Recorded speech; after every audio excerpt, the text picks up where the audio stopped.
More than 5 years later, with more than 1,300 properties bought, the Cedar Rapids Flood Buyout program is history. The program ended on June 30th with only one property, Smolikoff's, finalizing everything in December.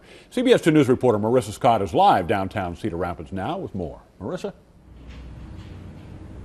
Scott and Tiffany, the city bought most of their properties from the Greenway and Time Check neighborhoods. But now that the buyout program is done, it's raised some questions as to what is next for these neighborhoods.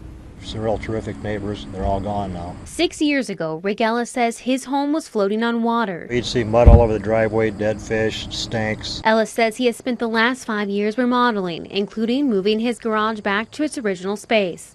But he refuses to move out of this neighborhood. I like the area.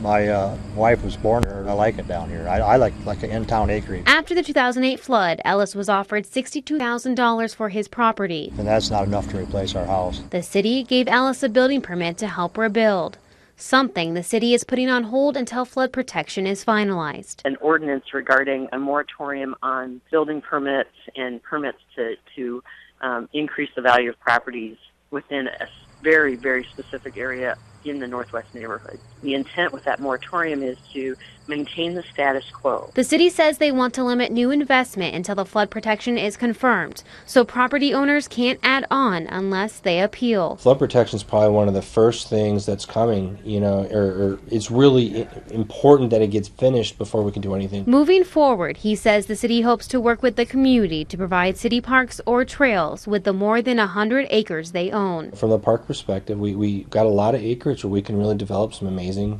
public assets that everyone can be proud of and can come into and enjoy. But right now, it's just a waiting game. The fact that the buyout program has gone away means we have to look at different ways to see how are we going to get flood protection constructed. With the city owning the land surrounding Ellis's home, he wants things back to what they were before the flood.